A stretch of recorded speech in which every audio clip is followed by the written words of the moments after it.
So welcome everybody to the March edition of our Digi-Net seminar series, in which we explore research around digitalization, age, and inclusion.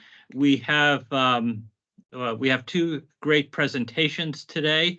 One on informal care and digitalization, and the second one on a survey on attitudes towards migrants, migration, and refugees. We have also a little bit of a twist to the seminar today. Unfortunately, as part of my day job, I need to be in a meeting in about 42 minutes, and I'm going to have to leave the meeting in person, if not in spirit. And because of that, I'm going to have to relinquish my hosting role over to my dad. Many of you will know my dad already, especially those who were part of the age workshop in Prague last year. But he agreed to. He'll say he was coerced into, but I'll say that he agreed to co-host the session with me, and so he'll be presenting introducing the second presenter. So with that, I'm now going to introduce the first presentation from our colleague Lada Niemesto and her two co-investigators, Jeff Hearn and Hannah Shorgan, who are going to talk about their research of a project called Alone But Connected, exploring informal care, support networks, and digitalization. They're going to talk a bit about some of the research that they did, which include both documentary research and participatory action research, in which they worked with seniors in exploring their experiences with informal care. So I am now going to pass the floor over to Lada.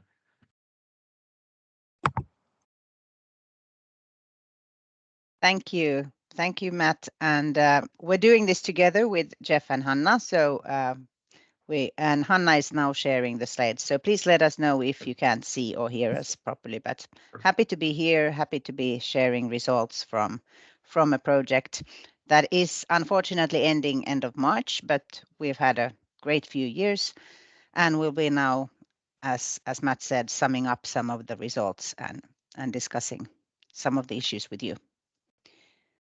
Okay, let's get started. Okay, so today the project has a really long official name. It's called Alone But Connected: Digital Inequalities in Care Work and Generational Relationships Among Older People Living Alone.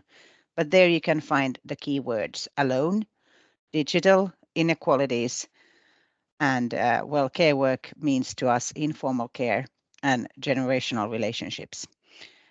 And we're going to talk a bit about the background of the project and give you some context with some statistical data that was analyzed for this, that secondary data not collected by us. And then policy analysis we did separately, and then the PAR method, as Matt also already mentioned, that was a really interesting part of the project. So we'll talk a bit about that. And then we'll end up by giving you some recommendations that we published, and then hopefully there's time for some short discussion in the end. Okay, so the Alone But Connected, or equal care as we call it, so equal care from now on, it's an easier name to use, is about people 60 plus, so older adults, minimum of 60 years old people who are living alone. And we are especially interested in the role of digitalization in their informal care and support networks.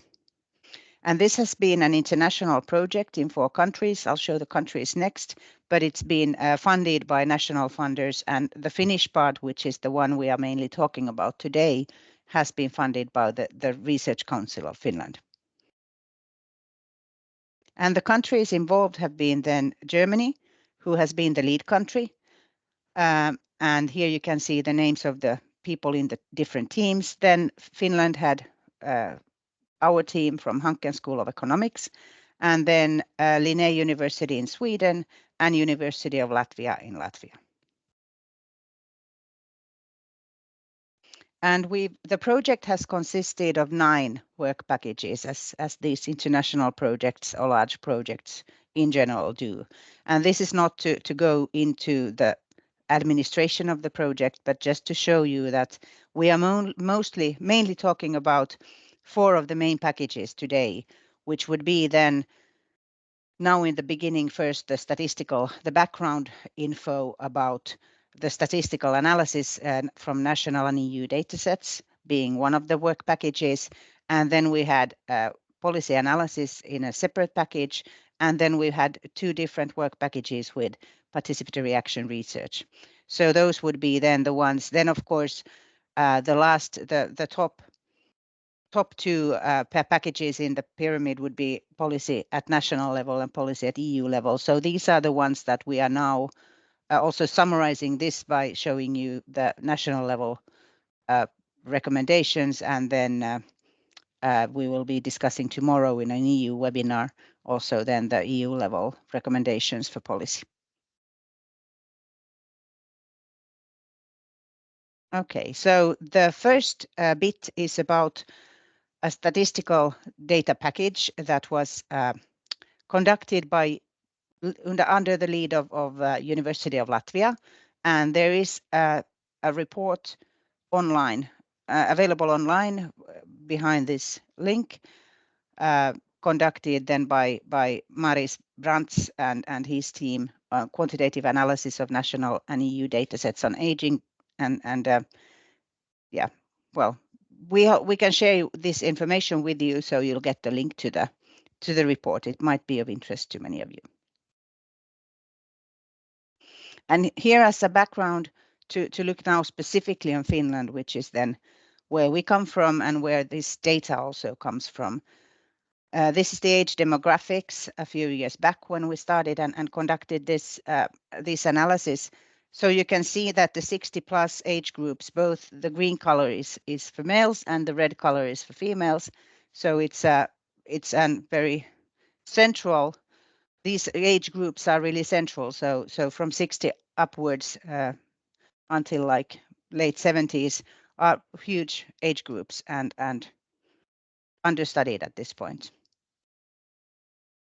And if we look at the next one here, yes, of these people, 60+ older adults, now the color codes are as in the previous one, males in green, females in red, and the darker color shows the amount of people living alone from this age group.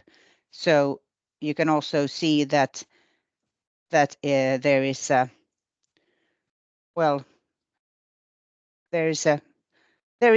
remarkable group living alone, coping also alone in their older adult days. So that's why we specifically wanted to look at people living alone, because then the importance of informal networks, of course, was hugely interesting. And should also be said that we started the project during the COVID pandemic. So it, of course, also changed quite overnight in many countries, the situation and the role of digitalization in different countries. Which leads us to the next slide. And here's then in all the 4 countries, Latvia in the bottom, and then Finland, and then Sweden, and then Germany.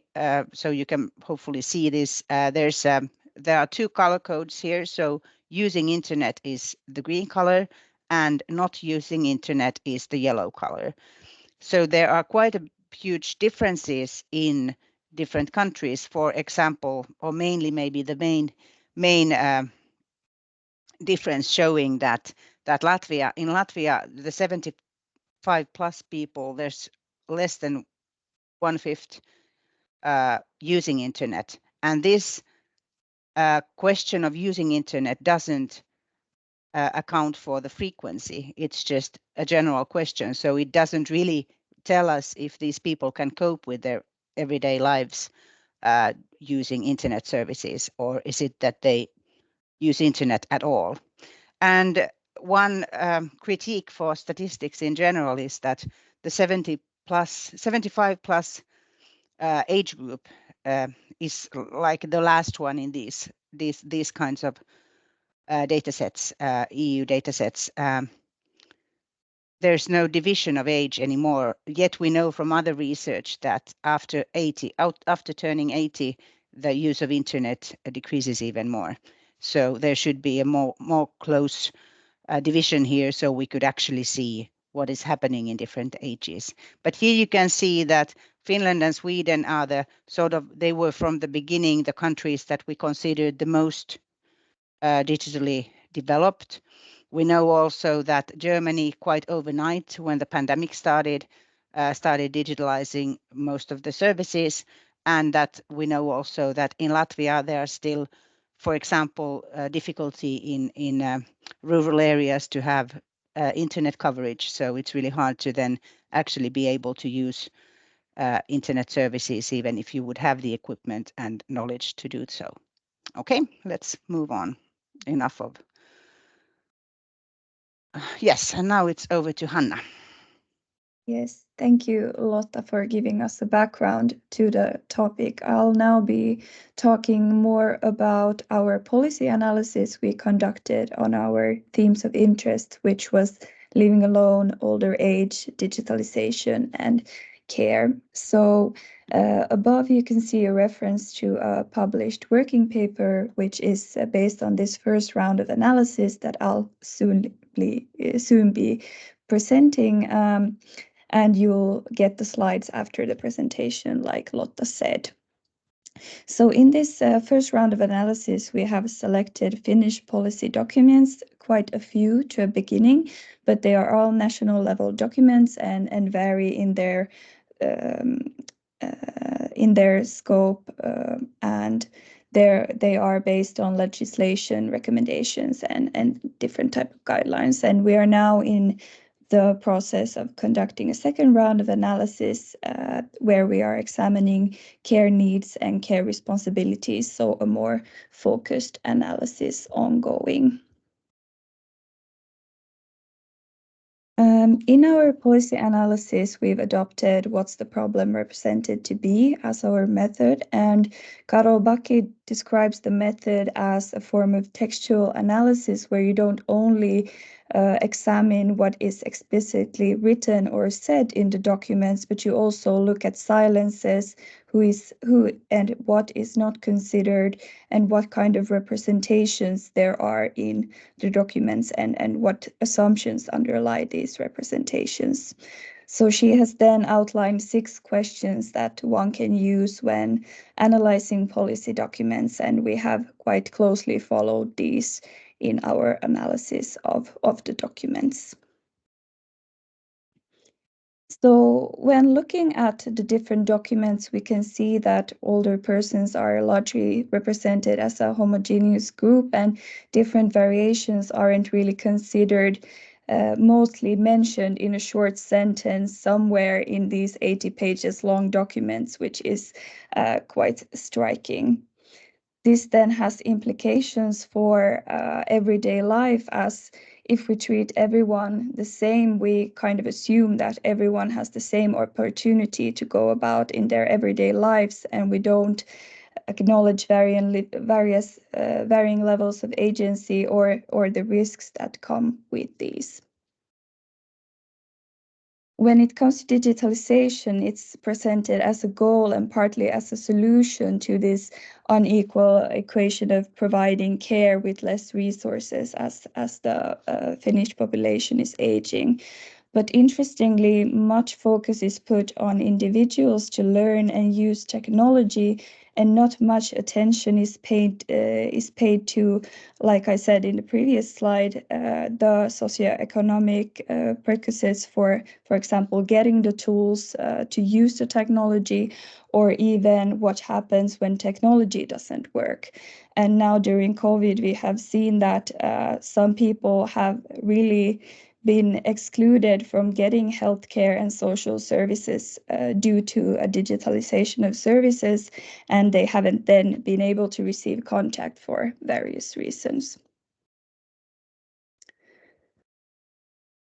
So in these documents, we see a strong focus on sustainability and efficient services, and it's a lot about economics and this kind of, like I said in the beginning, how to solve this unequal equation of providing more care with less resources. So there is a need for solutions, but these solutions aren't really brought up in the documents. It's mostly just said that this is an unequal equation and we need to find these solutions. And what we then decide to do needs to be based on evidence and research, and the measurements need to be effective. So we can really see in the documents, this is a shortened presentation of the results, but we can really see that there is this dominant ideology in these Finnish policy documents that is really centered around healthy lives, successful aging, non-dependence on outside help, and independence, which is interesting as Finland is often known as a welfare state where the state really takes care of its citizens and doesn't leave the individual to cope on his or her own. But more on this now with the PAR results. Or I'll just say briefly, as the critical researchers, we don't only bring up the critique, but also think about how we can challenge these representations. So going back to the COVID pandemic, I stated that there has been this rapid acceleration of digitalization in Finland and probably in many other countries, like Lotta mentioned, in Germany as well. And we feel that we really need to slow down and assess the effects of this rapid digitalization. What has it led to, and what are potential problems that we can identify? And then, of course, we'd like to see a more humane way of valuing life in the policies, and not only this very strong focus on economic and sustainable and efficient services, but more how one can live a good life. Now over to you, Lotta.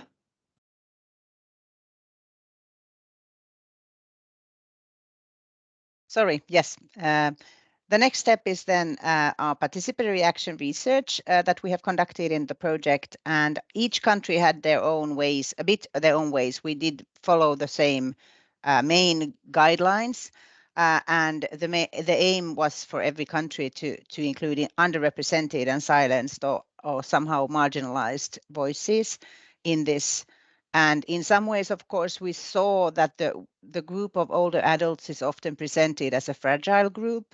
Then, of course, we also quite soon saw that in the policy analysis that different vulnerabilities or differences within the group weren't really considered in the policy. So that's why we wanted to dig in also in the PAR research to this to the questions, and we had 9 groups altogether, and in Finland we had 2. So in PAR research, we recruited, or then in general is non-academic researchers from local communities are recruited, and their own networks are then of key importance because they collect data with help of their own networks. And it's if you take back one step, thanks. We recruited 2 different groups. The recruitment was based on activity. So we announced in different ways, and we had one group in Finnish and one in Swedish, as we have 2 national languages in Finland. So we had small groups, but they were really active, and all the participants were over 70 in the groups.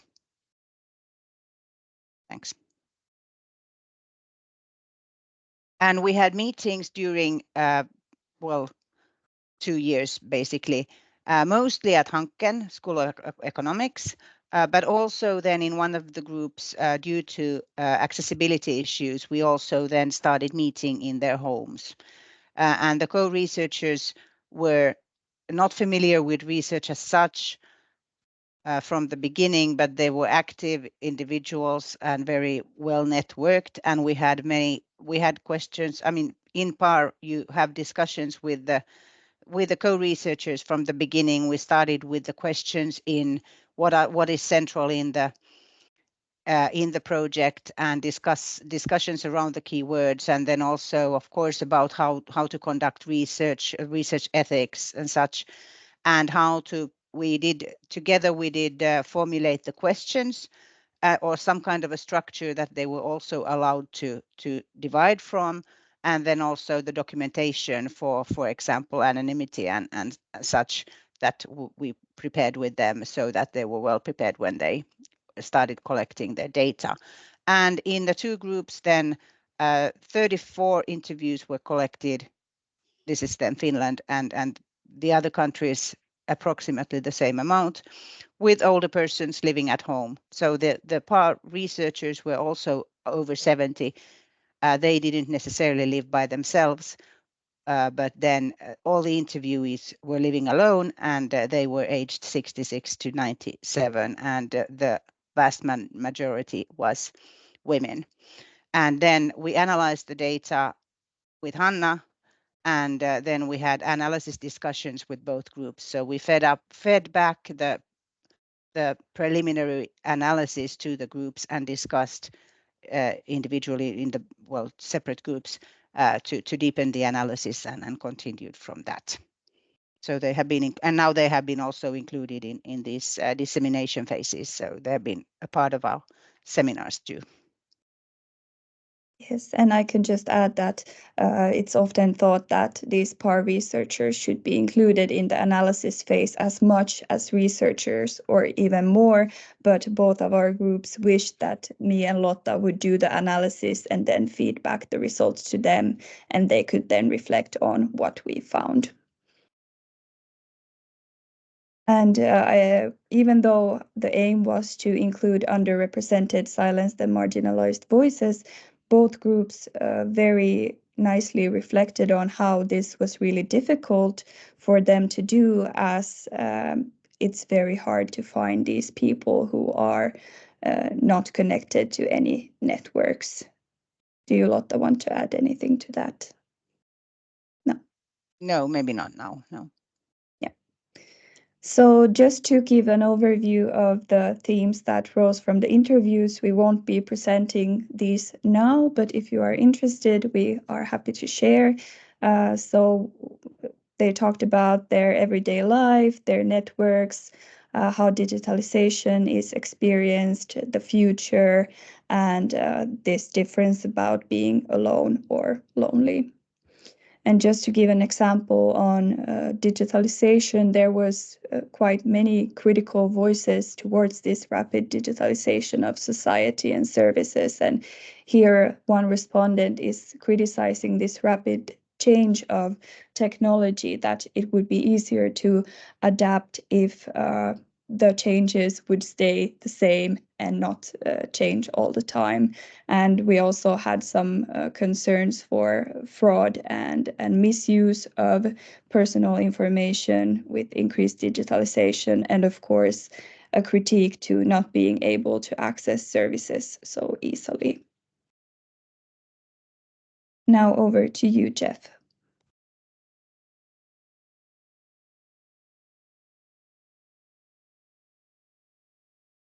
Okay, right. Thanks, Hannah and Lotta. So I'm just to sort of reiterate a few points here. First of all, I should say that from what we've done, particularly from the PAR, but also the policy analysis, we've produced actually 3 policy briefs. These are just like 2 or 3 pages long. We've done one in English, one in Swedish, and one in Finnish, and they're also available. And again, if you're interested, I think that the link is actually on the previous PowerPoint. Yeah, at the bottom there, which I'll get later, as has been said.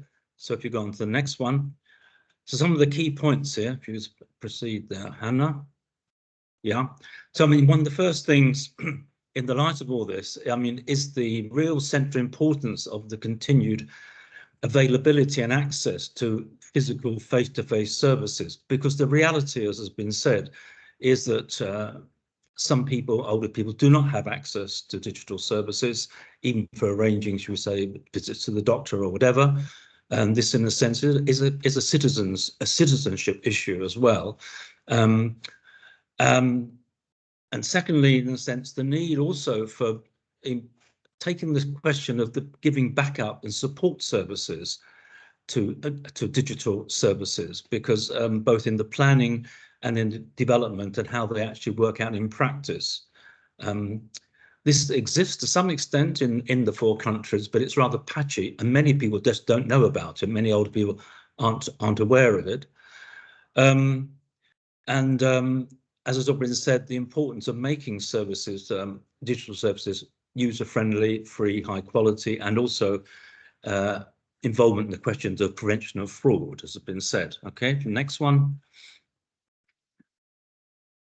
And again, I mean, perhaps this might seem the obvious in this particular audience, this particular context, but the involvement of older people in the planning of these services in very early stage becomes central, and how this actually relates, if it's like, in a very everyday way. I mean, in Finland, the overall responsibility actually for development of digitalization is actually with the Ministry of Finance, who have an overview. But I mean, what we're talking about is how to sort of bring this down to earth and how this actually works in practice in an everyday sense.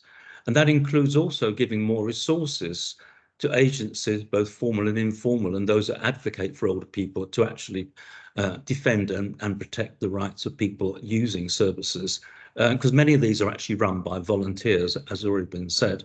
And finally, before moving on to final comments, the need for an overall coordinating authority that actually goes across ministries, say across from, say, healthcare ministries, care ministries, even employment ministries, and also the Ministry of Finance, as we mentioned earlier. Okay, and then just to round up, to reiterate this problem of digitalization often being seen as a goal in its own right. These are really quite clear in some of the policy documents in the Finnish case, and how this needs to be sort of related and anchored in everyday lives, particularly of older adults, and how actually the issues we're raising, I think it's fair to say, become more acute as age progresses. So the situation for, say, 60, 65 plus people is clearly very different for those 85, 95 and so on. And in recognizing these differences and variations in technical and digital skills, partly in terms of socioeconomic background, partly in terms of people's previous working life experience, and also the specific question of the marginalization of certain groups, including, should we say, migrant groups and so on.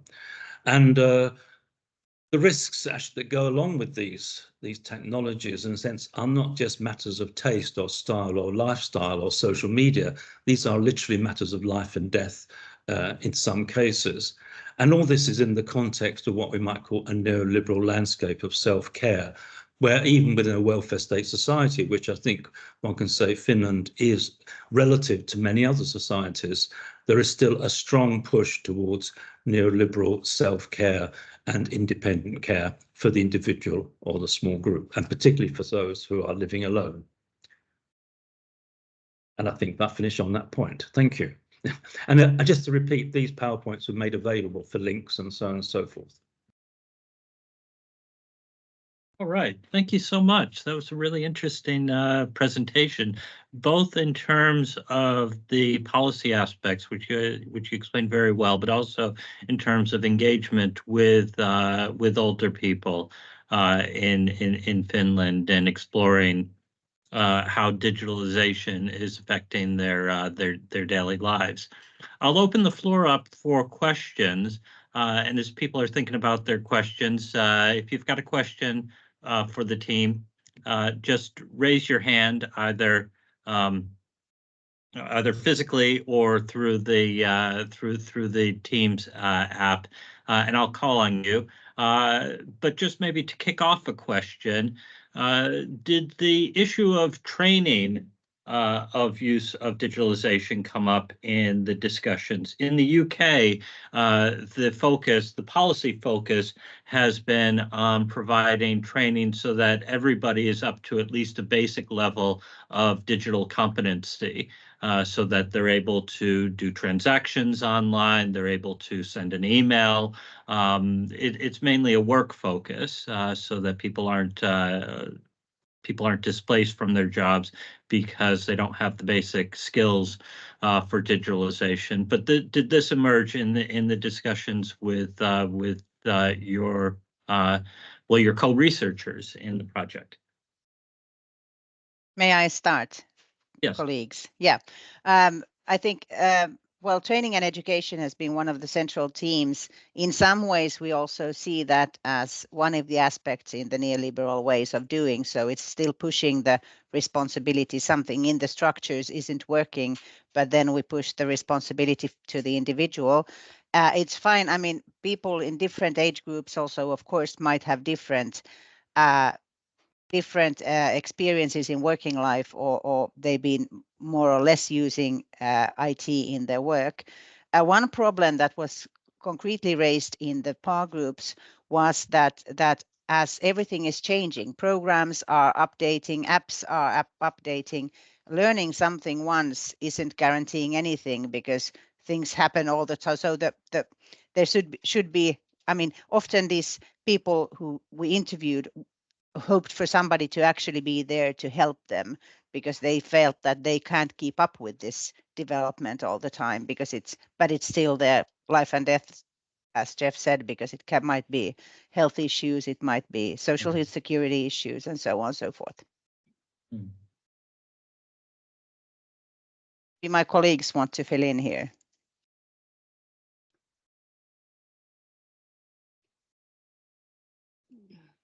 Dr. Flynn, I have a question. Yeah. Do you hear me? Yep. My dad has a question now.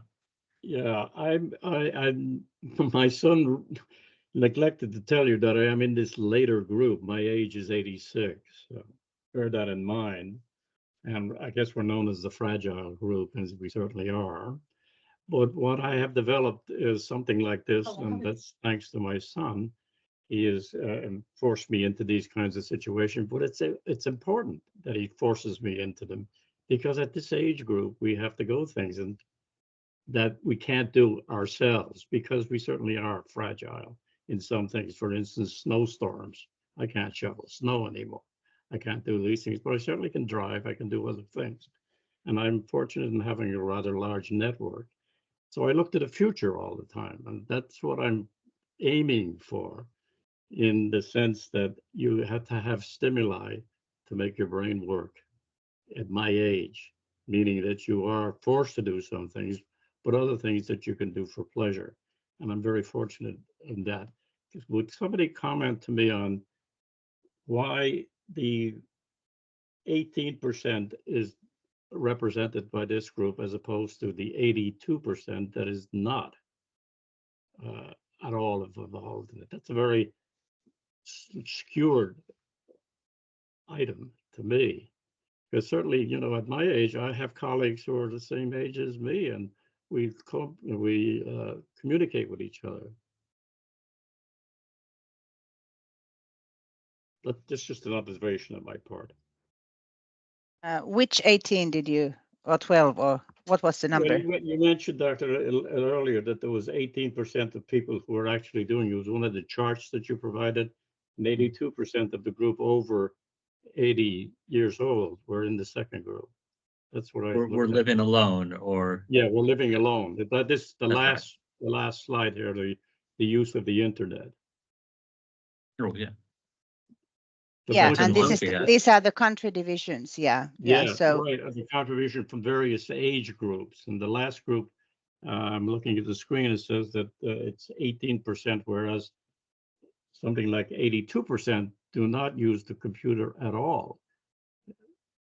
not at all, right? That last group that's there. Yes, not at all. That would be the Latvian group, and we don't know with the 18% replying that they use internet, how frequently they use it. We know maybe more about the Finnish situation, which is 50-50 from 75 plus, and we know that in Finland at least the number of people using internet when they turn 80 starts to decrease rapidly. Yeah, right. And that's where the stimulus part is of interest to me, because when you're as old as that group, you have to be pushed in the direction to doing it, because as you mentioned, it's a life or death issue. You're living alone and you don't have access to or competency in doing things that are somewhat foreign to you to begin with, but you have to learn how to do them, whether you like it or not, but it works. Thank you. Yeah, can I just say, I mean, perhaps it's the obvious. I mean, it's the intersection between here, three things. One is internet use, which, as Lotta said, can mean many different things. The issue of living alone, which, you know, is different to living with somebody or having a family member nearby, or a relation, or maybe a neighbor. And then, of course, you know, aging itself. I mean, as we said, difference between 60 plus or 65 and 85 or 90. I mean, so there are these three issues that are intersecting, for some people at least.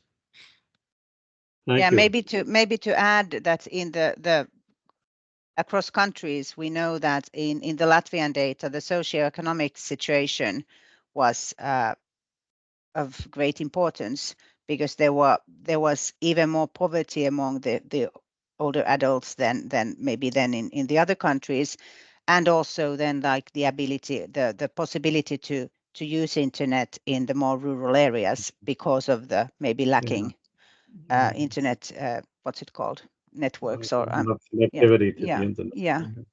So that much we know about the difference. Of course, I wouldn't dare say too much about the Latvian data, but this we have discussed extensively. So, and health issues is another one, of course, that we also know from the Finnish data that, for example, health issues can also affect very much the ability or sort of possibility to use internet in the daily life. Yeah, it's very true.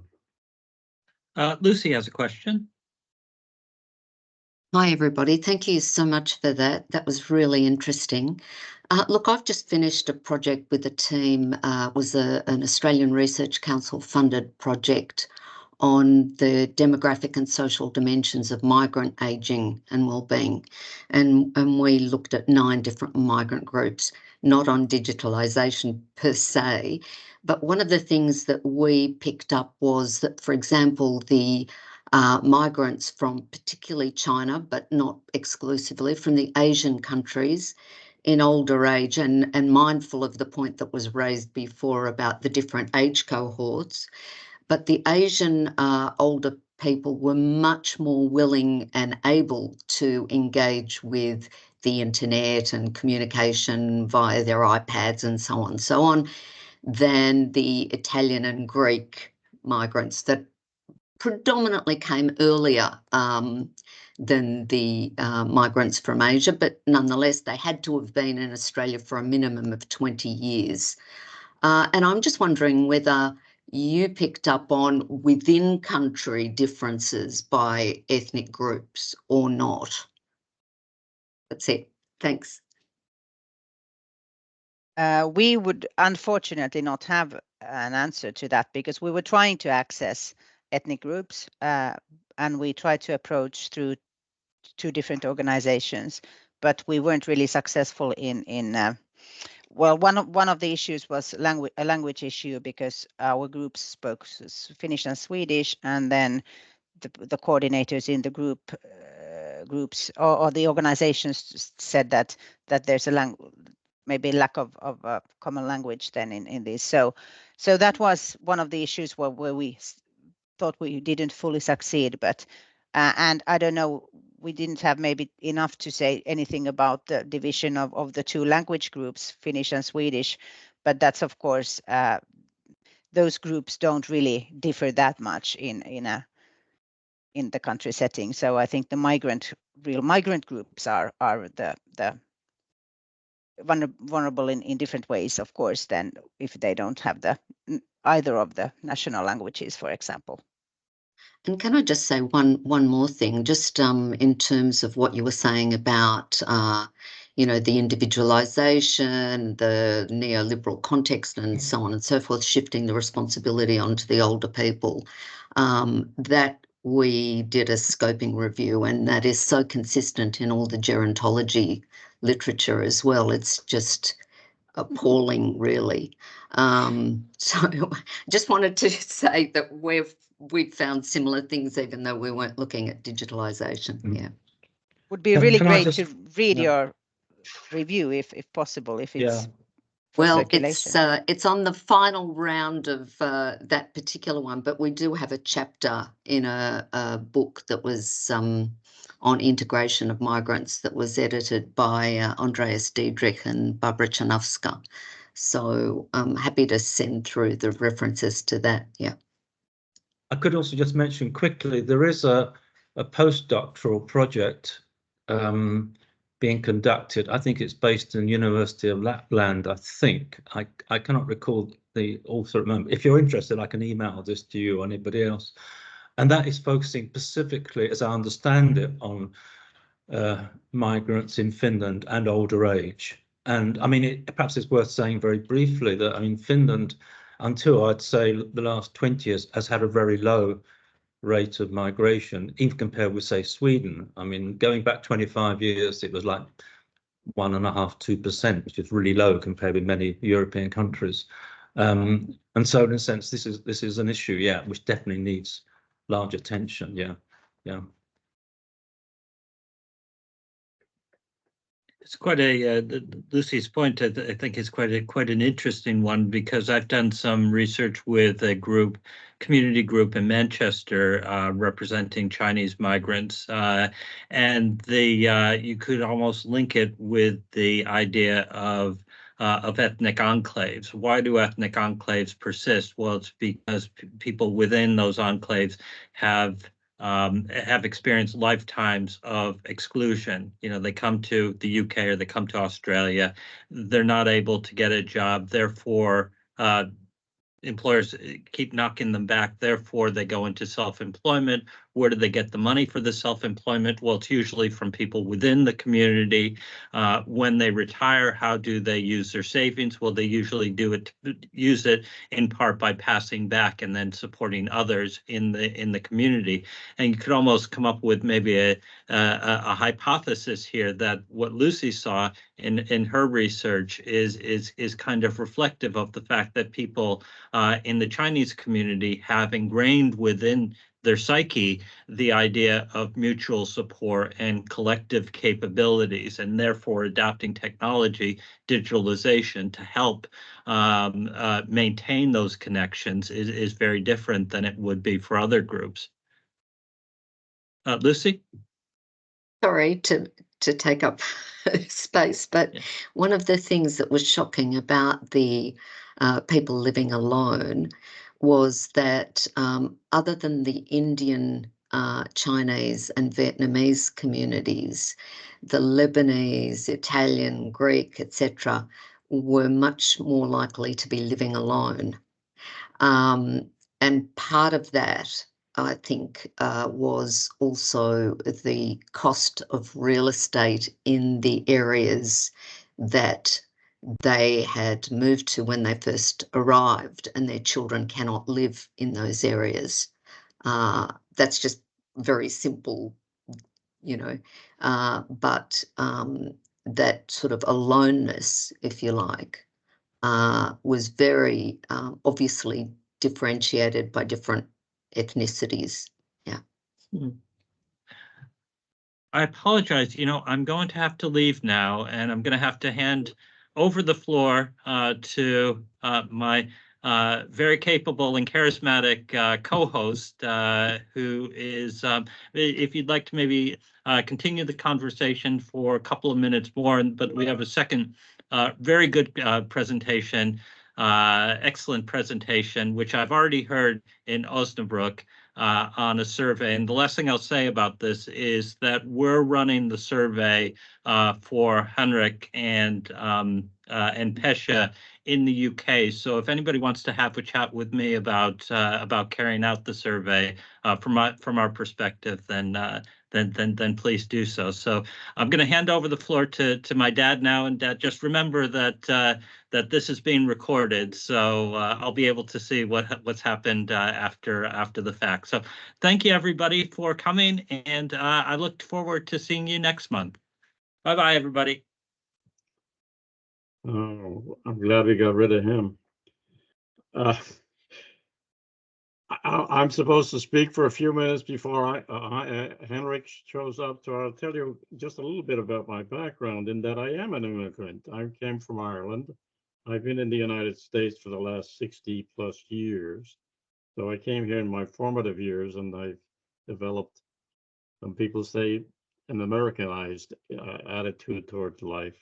But I'm fascinated with these discussions of aging simply because I'm in that group right now. And I am very fortunate in that Matthew has included me in some of these things, and then he's taken this up as a profession. So that's a benefit to me. And I'm also in a situation in America where I have a geriatric doctor, geriatrician. As a matter of fact, I spoke to her. I saw her earlier this week, and we meet occasionally, which is of great benefit to somebody like me, because on the physical side of it is one thing, certainly on the mental side of it is another.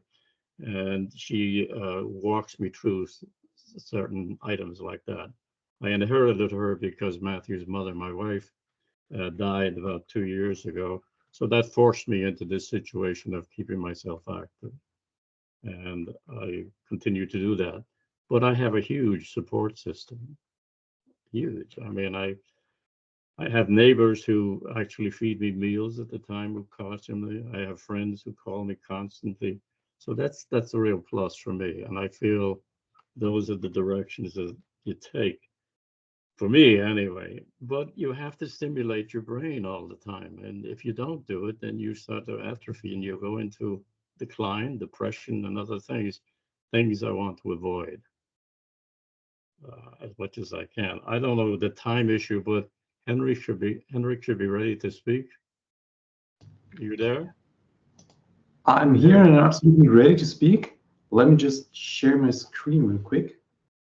Oh, I will. I share your from. Thank you for reminding me of that. That's when the nervous comes in. Henrik Schreiber from the University of Osnabrück. Is that it? Am I pronouncing it correctly?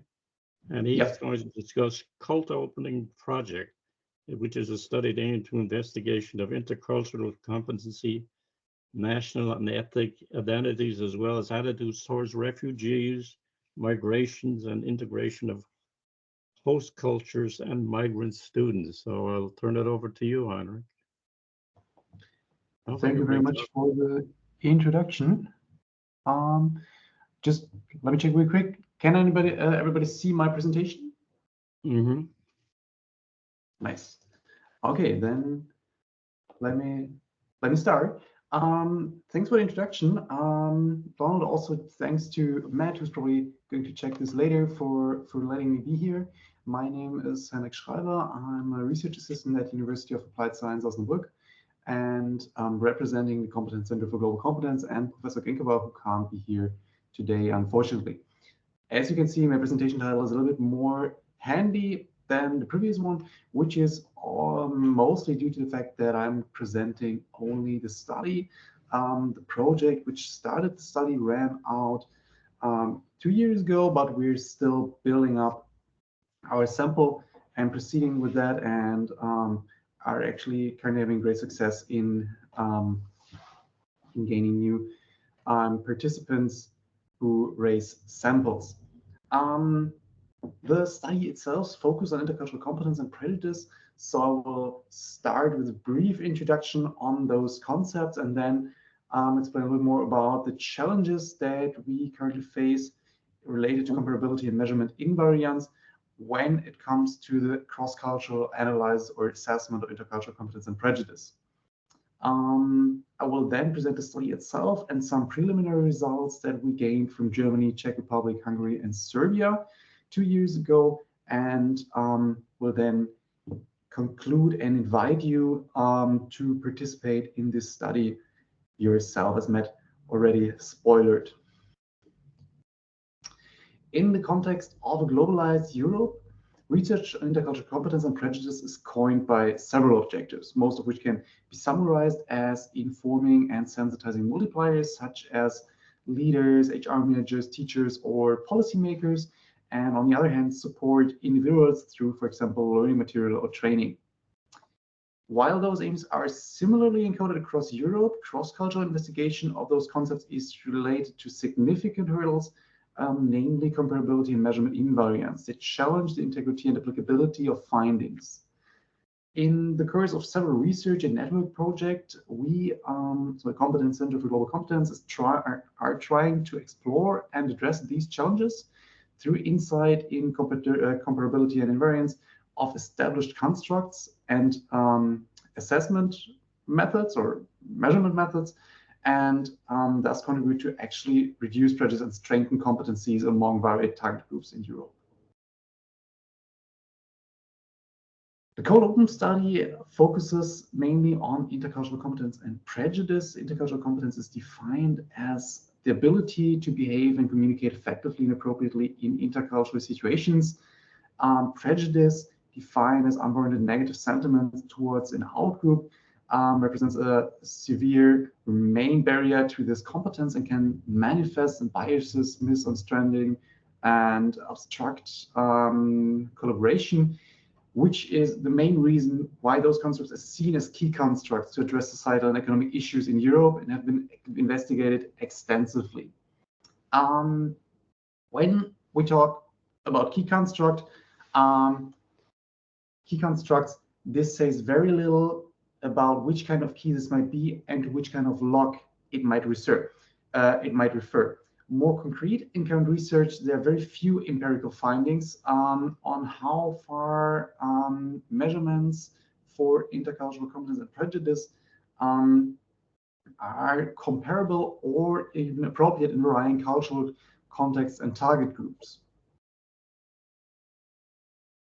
When we speak of comparability, we need to keep in mind that research, like mostly psychological research, is coined by a variety of contexts and research methodologies across Europe. And this heterogeneity raises the question of how can we ensure that insights gained from one study or one culture or one target group are compatible with those from another. This change of comparability means that without a common ground, our standing of the constructs that we are focusing on and that we want to improve in target groups remains fragmented and kind of superficial. Comparability might also refer to the expression and connotation of a construct, leading to varying response patterns in questionnaire-based research across different cultural contexts. Measurement invariance refers to this and is a statistical property that indicates whether or not a measurement instrument measures the same construct across different groups or under different conditions in the same way. Lack of invariance thus means that difference or effects observed are likely to be due to the difference in the way participants reacted to the measurement tool and rather not due to the actual difference in underlying construct. Irrespective of the importance of those aspects, scales and questionnaires related to intercultural competence and prejudice are often applied in new cultural contexts without checking appropriateness, and systematic analysis of invariance across cultures are missing. This is the issue that we want to address in the Code Open study by investigating intercultural competence, national and ethnic identity, as well as attitudes towards refugees, migration, and integration among host culture and migrant students. As I said, the study based on the Code Open research project funded by the German Federal Ministry of Education and Research, which ended 2 years ago. And we have the main objectives, as I said, to investigate those concepts cross-culturally, but also to strengthen cooperation between network members, increase international visibility, and we hope to create a base for common third-party funding. So far, we could raise samples from Germany, Czech Republic, Hungary, Serbia, Ukraine, Spain, Greece, UK, and several more are in the process of either translating the questionnaire or distributing it right now. And as I said, 2 years ago, we could already publish preliminary results from a total of 794 participants from 4 countries on ethnic identity, cultural intelligence, multicultural personality, intergroup contact, perception, and subtle and blatant prejudice. And I will stay really superficial on the results. For those who want to delve deeper into that, you can either ask afterwards or read the article. So what we found was that the relations between those constructs mostly were in line with our expectations and with previous findings from several cultural contracts or from varying cultural contracts. However, invariance between or invariance across countries was definitely not satisfactory, meaning that while the factor structure, like the overall factor structure of those scales, was more or less comparable, the way participants responded to the questionnaire, so the way the constructs were expressed and connotated, differed, leading to or implying severe limitations for cross-cultural comparability in existing studies. This also implies that investigating the extended nature of cross-cultural difference in the constructs related to intercultural competence and prejudice is a highly challenging but still promising relevant field of research. In order to address challenges in Europe, we need a deeper understanding of factor structure and invariance in those concepts. And to reach that objective, I hope that I can invite some of you to participate in our study, collect data, and join common publications. As I said, we also hope to raise funding with the network on a European level, and thus apply our findings to particular contexts, for example, local communities, education sector, or politics. A few words on potential next steps. We will forward a lot of information in form of a handout afterwards, and then there's also opportunity for more concrete questions. We provide a digital survey tool named Lime Survey, and if translation is needed, we can support you in translation process. So what we usually do is that we apply back translation, and if you want to participate, we would then ask you to distribute the online survey to around 300 students. We are focusing on economics and social science, also including subjects like humanities, and then we can benefit from the the international sample and the national results. That was it already from my side. I think there will be time for questions now. Well, Henrik, I'll start with a couple of questions here, in that if you can comment on the differences between migrants and refugees in various countries. Are there different focuses in those countries towards those people? What exactly do you mean? I'm not sure if I understood you correctly. Well, different countries have different attitudes towards people. And you're creating a group, I understand, of students that you would recruit to do the research for you. Is that, am I off on that? Probably you should educate me on what that exactly is. Do you find different attitudes in different countries for your project? I think I got you. What we're doing is that we're recruiting researchers like for example Matt, who supports us in raising samples among students, and we then investigate in how far attitudes among those students are comparable across cultures or not. They mostly are not, to be fair, but so it's mainly about the few commonalities that are there. For example, like similar factor structures, and in identifying how or where the difference that are there might come from.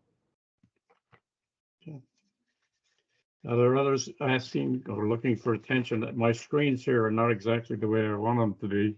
What Matthew suggested, whoever raises their hand can jump in and ask a question right now.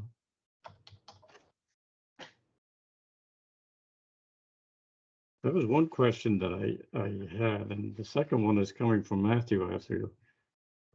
Mm-hmm. And the question that he's asked is, how can colleagues learn more about how they can support this research? In other words, you're reaching out and making contact with others that way. I know you want to go into other countries as well. Yes, definitely. That's a good question. I would suggest, so we have a handout on this study, and if Matt agrees, I would suggest to just share it among the participants of this workshop, so whoever is interested can just read a handout. There's comprehensive information or extensive information on the procedure, like which steps are actually necessary, and also thanks for Matt for offering that he can also provide or he can also talk about his experience with the study if someone's interested. So I think that would be the most handy way to deal with that. Good. Are there other questions that somebody would like to raise? Because I can't see a show of hands on this particular screen, and I apologize for that. This is my rookie thing with this thing, and probably my last. He won't let me do it anymore, probably, he being my son. But I can make some comments to this group. This is fascinating to me because, again, as I spoke to you earlier, I'm in an age group that is affected by this, and it's attentive to me. If I can make a generalized comment about it, is that most of the attention that I get these days are from my geriatric doctors and from my doctors in general. My physical health is an issue. Obviously, my mental health is an issue too, and this is the mental health part of it that is very important to people my age group, within my age group, and I speak for them as a group, because in order to keep yourself active, you have to have certain skills. Digitalization is one of the skills that more people will have to, including myself, will have to adapt to, because if you don't adapt to it, then you begin to fall behind. You begin to fall into a situation where you feel depressed about your inability to keep track of people. So that's just this personal observation on my part. If this is the end of the session, or are there more questions, or somebody can speak up, I can tell Matthew that I thoroughly enjoyed this. It was like very educational to me. Wonderful presentations, and I hope you'll invite me back to it. Anybody else for a question? Okay, well, I'll so inform him that our session is over with, and thank you very much. Appreciate it. Thank you all, and thank you, Henrik, for a nice presentation. It was a very nice presentation. Thank you. Thank you very much to you too. Thank you very much for your presentation and moderating.